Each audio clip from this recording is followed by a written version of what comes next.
Seo Jun leaned back against the leather of the idling sedan, checking his watch as the rain hammered against the reinforced glass. He was here to end a turf war, not to play savior. He never expected his car door to fly open. He definitely never expected the frantic woman who lunged into the backseat, pulling a small, shivering girl into the shadows with her. The heavy door thudded shut, sealing out the roar of the storm and replacing it with the sudden, sharp scent of wet asphalt and sheer terror. Seo Jun froze, one hand resting on the gold head of his cane, the other inches from the holster at his hip. Outside, his enforcer, the man with a neck tattoo, reached for the door handle, his face a mask of lethal confusion. In 15 years of climbing the ranks of the Dragon Syndicate, Seo Jun had never had his perimeter breached by anything less than a professional hit squad. But today, the vacuum of his private world had been shattered by something he hadn't seen in years: raw, civilian desperation.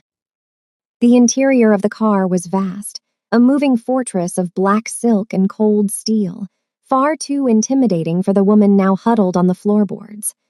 The soft blue glow of the dashboard lights caught the silver of her tears and the way she shielded the child with her own body. A muffled shout came from the alley, a man's voice, jagged and demanding. And then Seo Jun looked at her. She wasn't a professional. She was a bird flying into a lion's den to escape a wildfire. Her skin, deep and rich against the pale cream of her daughter's coat, glistened with raindrops. She looked up, her gaze meeting his, and for the first time in a decade, the dragon's breath hitched. She didn't look at him like a boss or a monster. She looked at him like he was her last heartbeat of hope. Before we begin, like this video, hit subscribe and comment where you're watching from. Now, let's begin. The rain didn't just fall, it punished. It turned the narrow alleyway into a throat of slick brick and shadows, choking the breath out of Mirabelle Stephen as she ran. Her lungs burned with a cold, damp air, but she couldn't stop. She couldn't even slow down. In her arms, 3-year-old Priscilla was a weight of pure, trembling terror, her small face buried deep into Mirabelle's neck. Behind them, the rhythmic splash of heavy boots hit the puddles, a sound more terrifying than the thunder rolling overhead. "Mirabelle, get back here." Charles's voice drifted through the downpour, jagged and possessed by a calm, terrifying entitlement. "You're making this so much harder for yourself." She rounded a corner, her breath hitching. The alley spilled out onto a side street, but it was a dead end of locked iron gates and brick. The only thing breaking the gloom was the low, predatory hum of a black luxury sedan idling near the curb. Its headlights cut through the sheets of rain like the eyes of a deep-sea creature. It looked like a fortress, silent, impenetrable, and dangerous. Desperation is a powerful fuel. To Mirabelle, the car wasn't a stranger's vehicle. It was a life raft in a sea of monsters. She didn't think. She didn't calculate the odds of who might be behind those tinted windows. As Charles's shadow lengthened against the brick wall behind her, she lunged for the rear handle. To her shock, the heavy door clicked open. She dove inside, her wet boots sliding on the plush floorboards as she pulled Priscilla into the darkness with her. The door thudded shut with a heavy, pressurized seal that instantly swallowed the sound of the storm. For a heartbeat, there was only the sound of her own ragged sobbing and the scent of expensive leather and sandalwood. Then, the temperature in the car seemed to drop. "You have exactly 3 seconds to explain why you are in my car," a voice drawled from the shadows of the far seat. It was a cold, melodic sound, smooth as silk but sharp as a razor. Mirabelle froze, her heart hammering against her ribs like a trapped bird. She looked up, pushing her soaked hair from her face. Seated just inches away was a man who looked like he had been carved from obsidian. His dark eyes were fixed on her with a detached, lethal curiosity. Outside, a fist slammed against the reinforced glass. Charles's distorted face appeared at the window, his eyes wide with frantic rage as he tried to peer through the tint. "Open the door," Charles screamed, his voice muffled by the glass. "That's my wife. Open this damn door." The man in the suit didn't flinch. He didn't even look at the window. His gaze remained locked on Mirabelle, tracing the bruise blooming on her cheek and the way she tightened her grip on the child. "Is that the monster?" the man asked quietly. Mirabelle could only nod, a single sob escaping her throat. The man leaned forward, the light from the dashboard illuminating the cold, predatory grace of his features. "Good," he murmured, a ghost of a dark smile touching his lips. "I've always found monsters to be quite boring." The glass between the interior of the car and the outside world was more than just a physical barrier. It was the line between a sanctuary and a slaughterhouse. Charles continued to pound his fist against the window, his face contorted into a mask of frantic, ugly possessiveness. He looked pathetic from this side, a small man shouting at a mountain. Seo-jun didn't move. He watched Charles with the clinical boredom of a scientist observing an insect. Then, with a slow, deliberate motion of his finger, he pressed the button on the armrest. The window began to slide down, the hum of the motor sounding like a guillotine blade being raised. The roar of the rain flooded back into the cabin, along with the smell of Charles's cheap cologne and his frantic, ragged breath. Charles didn't wait for the glass to clear the frame before he reached inside, his fingers hooked like talons. "Get out of the car, Mirabelle," Charles hissed, his eyes darting to the man in the shadows only for a second before dismissing him as a mere driver. "You think you can hide behind some suit? You're mine, do you hear me? Get out now before I..." "Before you what?" Seo-jun's voice wasn't loud, but it possessed a terrifying gravity that caused the air to go still. He leaned into the light, allowing the street lamp to catch the sharp, predatory lines of his face. The casual arrogance on Charles's face withered. He finally saw the tailored perfection of the suit, the heavy gold ring on Seo-jun's hand, and the utter lack of fear in the eyes of the man looking back at him. In the front seat, the man with the neck tattoo shifted, his hand moving toward the center console with a fluid, practiced motion. He looked at Seo-jun, waiting for a single nod to end the nuisance. "This is a private matter," Charles stammered, his bravado leaking away like water through a sieve. He tried to straighten his shoulders, but his hand had already retreated from the window frame. "She's my property. She belongs to me." Seo-jun tilted his head. The movement was slow, almost graceful. "Property," he repeated, the word tasting like poison. He looked at Mirabelle, who was trembling so hard the leather seats creaked, then back at the man in the rain. "A man who calls a woman property is a man who owns nothing of value, not even his own life." Seo-jun signaled his enforcer. The car door didn't just open, it swung wide with the force of a threat. Seo-jun stepped out into the rain, not bothering with an umbrella. He stood a full head taller than Charles, a dark titan in the middle of the storm. "She is no longer yours to touch," Seo-jun said, his voice dropping to a lethal whisper that cut through the thunder. "She belongs to the dragon now, and the dragon does not like to share." He leaned in closer, his shadow swallowing Charles whole. "Run, while I am still feeling merciful enough to let you keep your legs." The sedan glided through the iron gates of a sprawling estate on the city's edge, a place where the city's noise died, and was replaced by the silent, oppressive weight of power. As the car slowed to a halt under a massive stone portico, Mirabelle clutched Priscilla tighter. The warmth of the car had begun to dry the child's hair, but the sight of the men waiting for them made Mirabelle's own blood run cold. The doors were opened by men who looked like extensions of the architecture, tall, unyielding, and clad in monochromatic suits that absorbed the dim light. They didn't speak. They didn't even blink. Their eyes swept over the interior of the car, lingering for a fraction of a second on the terrified woman and the toddler before returning to Seo-jun. "The perimeter is secure, boss," the man with the neck tattoo muttered, stepping out of the front seat. He held a black umbrella over Seo-jun as the leader stepped out onto the gravel.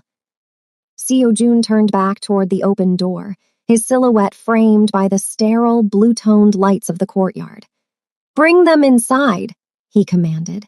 It wasn't a request, but there was a strange, jagged edge of care in the way he waited for them to move. Mirabelle stepped out into the cold fortress. The foyer of the headquarters was a cathedral of marble and glass, polished to a mirror shine.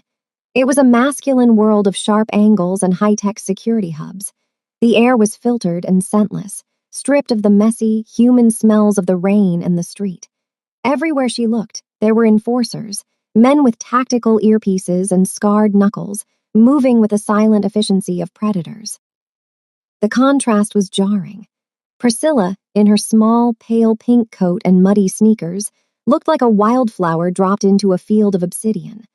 Her small hand gripped Mirabelle's thumb as she stared up at a towering guard who stood near the elevator. The guard, a man whose face looked as though it had been carved from granite, looked down. For a fleeting second, his stern expression faltered, his eyes widening at the sight of something so fragile in a place built for war. "This is the North Wing," Seo-jun said, his footsteps echoing like gunshots against the marble. "The men here are trained to keep things out. Tonight, they will learn how to keep something in." He stopped at the base of a grand staircase and looked at Priscilla. The toddler let out a small, tired whimper, the sound echoing through the hollow, silent hall. In this temple of violence, the sound of a child's breath was the loudest thing in the room. Seo-jun's gaze softened, just barely, as he looked at the two worlds colliding in his lobby. "Show them to the residential suite," he told the man with the tattoo. "And find something soft for the child to sleep on. We don't have many toys in a fortress." The residential suite was a masterpiece of cold luxury, all charcoal linens and floor-to-ceiling glass. But to Mirabelle, it felt like a cage made of diamonds. She spent the first few hours in a state of suspended animation, her ears straining for the sound of Charles's heavy tread, only to be met by the low hum of the estate's industrial climate control. When a soft knock sounded at the door, Mirabelle flinched, pulling the duvet tighter around a sleeping Priscilla. It wasn't Charles. It was Seo-jun. He had shed his suit jacket, his white shirt sleeves rolled up to reveal forearms corded with tension and a glimpse of ink that vanished into his cuffs. He didn't enter. He stood in the doorway, a silent sentinel.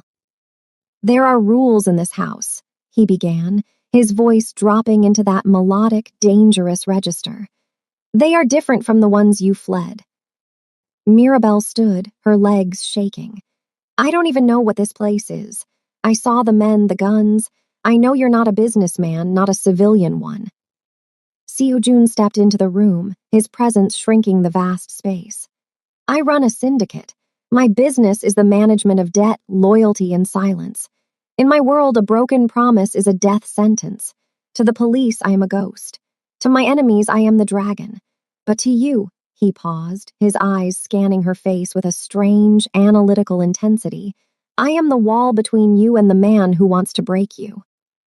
He walked to the window, looking out over the sprawling city lights. "Rule 1, you do not leave this estate without my shadow, the man you saw in the car. Rule 2, you do not communicate with the world you left behind. Charles is looking for a victim. I will not let him find a trail." Mirabelle swallowed hard, the weight of his protection feeling heavier than she expected. "And what do you want in return? No one gives this much for nothing." Seo-jun turned back to her. The blue moonlight caught the edge of a scar near his temple. "Loyalty," he said simply. "Absolute and unwavering. In this fortress, my word is the only law. If I tell you to run, you run. If I tell you to hide, you disappear. I do not demand your love, Mirabelle. I demand your trust. In my world, trust is more expensive than gold and twice as rare." He looked toward the bed where Priscilla stirred in her sleep. "Your daughter is safe here because I have willed it. My men will die before they let a hand touch her. But if you betray the location of this house, or if you lie to me, the protection ends." He moved toward the door, leaving her in the silence of the high-rise. "Sleep now. Tomorrow, you begin to learn that the safest place in the world is standing directly behind a monster."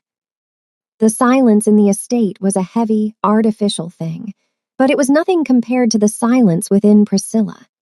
Since the night Charles had shattered the glass of their bedroom door, the 3-year-old had retreated into a wordless void. She watched the world with wide, hollow eyes, her voice lost somewhere in the trauma of the flight. Mirabelle sat in the sun-drenched breakfast nook of the residential wing, trying to coax Priscilla to eat. The girl sat motionless, her small fingers tracing the pattern on a porcelain plate. Across the room, Seo-jun stood by a marble counter, nursing a black coffee and reading a digital report. He looked out of place in the morning light, a creature of midnight forced into the dawn. He had been a silent, brooding presence for 3 days, maintaining a distance that felt more like a barrier than a choice. She used to love stories, Mirabelle whispered, more to herself than to him. Now she won't even whisper mommy. Seo-jun didn't look up from his screen, but his shoulders tightened. He set his cup down with a soft clink and walked toward the table. His presence usually made the air feel thin, but today he seemed to move with a suppressed gentleness. He stopped a few feet away, his shadow falling over the table. Priscilla looked up. Most people flinched under Seo-jun's gaze, but the child simply stared, her head tilted.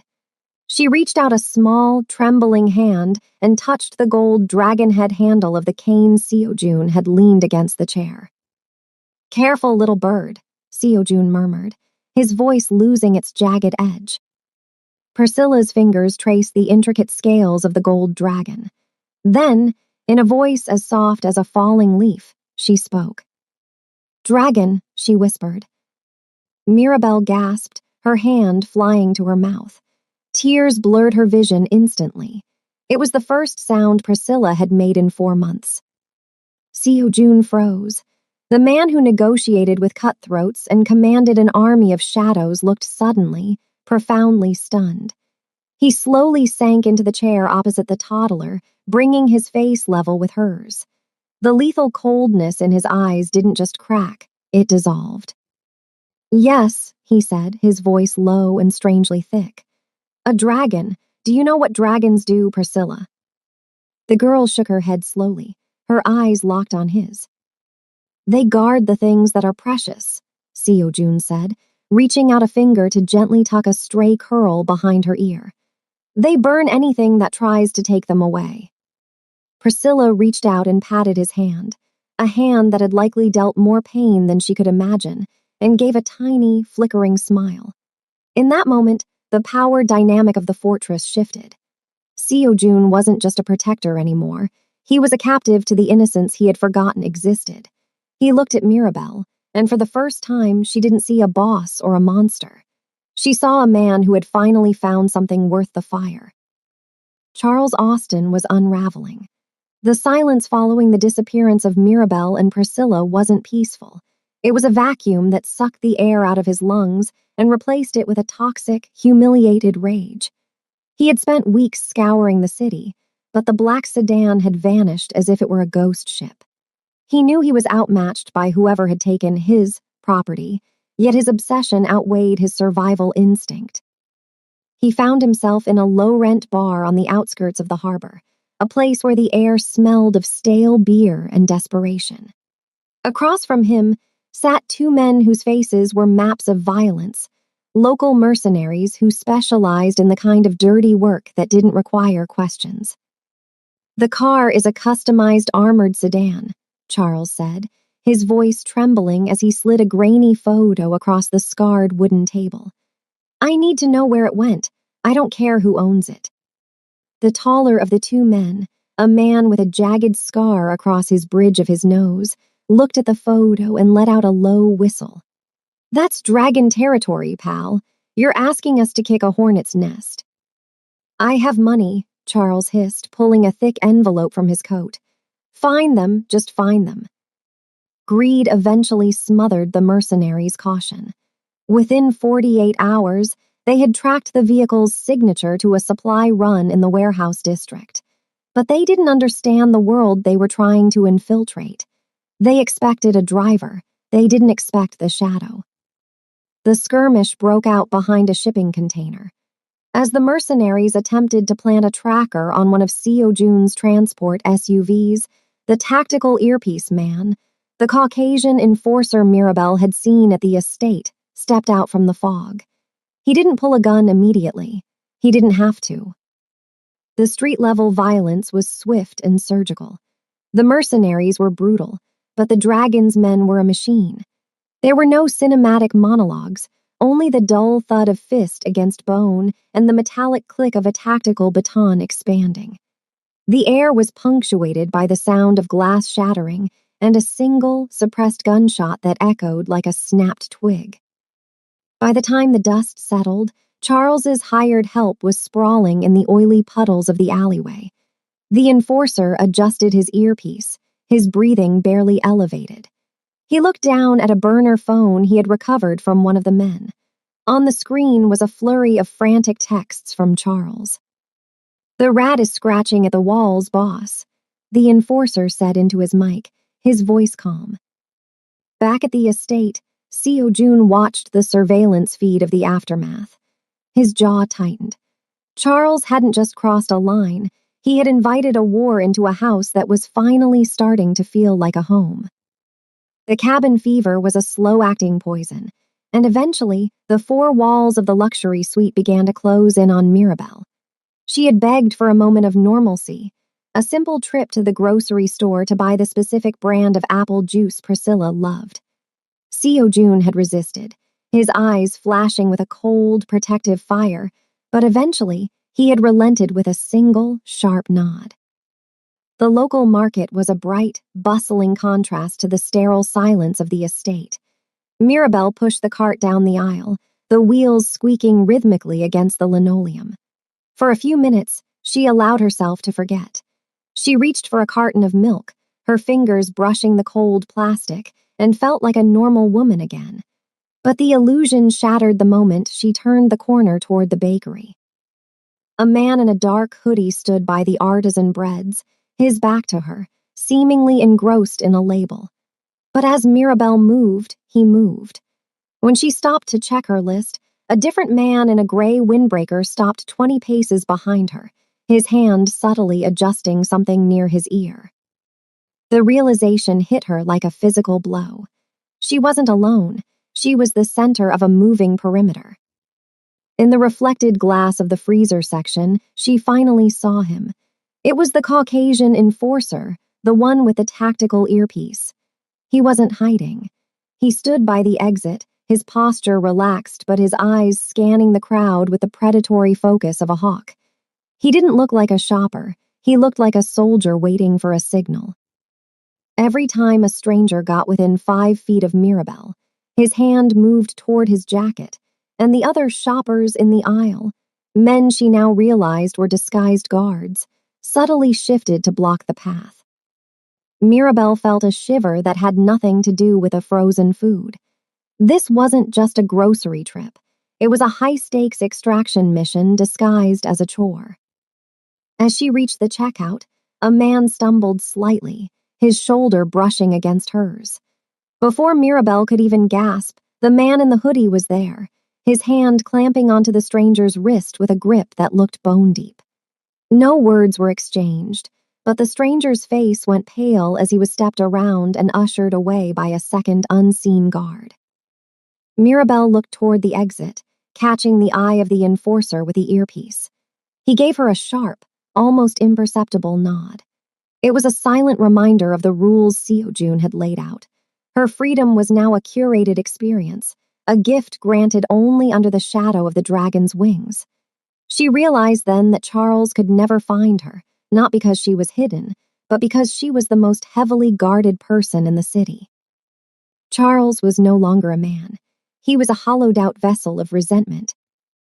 And that made him the perfect tool for a more sophisticated class of evil. He sat in a dimly lit warehouse that smelled of salt and diesel, staring across a scarred mahogany desk at a man whose reputation was built on the wreckage Seo Jun had left behind. Park Ji-sung, the leader of the Iron Tiger Syndicate and Seo Jun's bitterest rival, leaned into the light. Unlike Seo Jun's cold, sharp elegance, Sung was a man of heavy proportions and a smile that never reached his eyes. He didn't care about Charles's domestic grievances, but he cared deeply about the fact that the dragon had developed a weakness. "You're telling me he's keeping a civilian woman and a child at his private estate?" Sung asked, his voice a low, gravelly rumble. He turned a heavy gold lighter over in his hands. "Seo Jun doesn't have a heart. He has a stone in his chest. Why would he risk his reputation for a stray?" "I don't care why," Charles snapped, his voice cracking with a desperation that bordered on madness. "He took them. He insulted me. I want them back, and I want him to watch while I take them." Sung chuckled, a dry, rattling sound. "You want to reclaim your property, and I want to reclaim the docks that the dragon stole from me last winter. It seems we have a common goal." He signaled to one of his lieutenants, who placed a detailed architectural blueprint on the desk. It was the safe house, the cold fortress that Mirabelle thought was impenetrable. Charles leaned in, his eyes wide and feverish as he traced the lines of the residential wing. He didn't see the tactical traps or the security layers. He only saw the room where his wife and daughter were sleeping. "My men will handle the heavy lifting," Sung said, his tone turning clinical. "We'll initiate a hit on the eastern perimeter to draw his main enforcers away. In the chaos, you'll have a 5-minute window to enter through the service tunnel. My team will extract the assets. You get your family, and I get the satisfaction of watching Seo Jun's empire crumble when he realizes he couldn't even protect a toddler." Charles nodded frantically, the deal sealed in the shadows. He didn't realize he was just a piece of bait in a much larger trap. To Sung, Charles was a disposable pawn. To Charles, this was a rescue mission.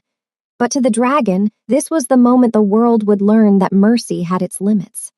The unholy alliance was formed, and the fuse was lit on a war that would soon bring the scent of smoke to Mirabelle's doorstep. The sirens didn't scream. The house simply exhaled a low, pulsing red light. Mirabelle was jolted from sleep as the heavy mahogany door to her suite burst open. It wasn't Charles. It was the enforcer with a neck tattoo, his tactical vest pulled tight and an assault rifle held with practiced ease. "Get in the closet. Now," he barked, his voice stripped of all civility. Mirabelle scooped Priscilla into her arms, the toddler's breath hitching in a silent sob. Outside the reinforced windows, the night was being torn apart. The dull asterisk thud-thud of suppressed gunfire echoed from the eastern gardens, and the estate's peaceful silence was replaced by the frantic crackle of radios. The worlds had finally collided. The sterile, cool-toned world of Seo Jun's security was being breached by the chaotic, desperate violence of Charles and the Iron Tigers. Mirabelle huddled in the reinforced walk-in closet, her back against the cold steel of a safe. She could hear the heavy boots of men moving through the hallway, the rhythmic, steady pace of Seo Jun's guards meeting the frantic, heavy stomps of intruders.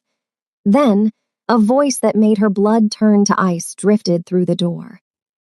"Mirabelle, I know you're in here." Charles's voice was high-pitched, vibrating with a terrifying, manic glee. "Did you think this Chinaman could keep me away? I'm coming to take you home." A heavy crash shook the bedroom. Metal groaned against metal. Mirabelle squeezed her eyes shut, pressing Priscilla's head against her chest. She heard the sound of a struggle, the grunts of men, the wet sound of a fist connecting with flesh, and then a sudden, absolute silence. The closet door creaked open. Mirabelle prepared to scream, but the light that spilled in didn't reveal Charles. Seo Jun stood in the doorway. He was drenched in rain and blood, none of it his own. His shirt was torn, and the gold head of his cane was smeared with crimson. Behind him, the room was a wreckage of broken glass and fallen men. Charles was nowhere to be seen, likely dragged into the shadows by the shadows himself. Seo Jun didn't say a word. He reached out a hand, his fingers steady despite the carnage surrounding them. Priscilla looked at him, then slowly reached out her small hand to catch his thumb. "The dragon," the child whispered into the quiet room.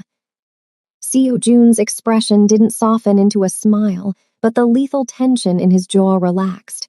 He looked at Mirabelle, his dark eyes promising a finality she had never known. "It's over," he said, his voice a low vibration that grounded her. "The monster is gone, and he is never coming back." The morning after the siege arrived with a clarity that felt almost surreal. The storm had washed the city clean, leaving the estate's gardens glistening under a pale, golden sun. There were no sirens, no shouting, and no more shadows lurking in the corners of Mirabelle's mind. The monster in the civilian suit was gone, neutralized not by the law, but by a power that operated far beyond it. Mirabelle stood on the stone terrace, watching Priscilla run through the grass. The toddler was chasing a butterfly, her laughter ringing out, a bright, silver sound that seemed to heal the very air of the fortress. For the first time in years, Mirabelle didn't check the perimeter. She didn't look for the nearest exit. She simply breathed. A slow, rhythmic tap announced his arrival. Seo Jun stepped onto the terrace, dressed in a fresh charcoal suit, looking every bit the pristine architect of this world. The violence of the previous night had been scrubbed away, leaving only the quiet gravity of a man who had kept his word. "The Iron Tigers have withdrawn their claim," Seo Jun said, standing beside her.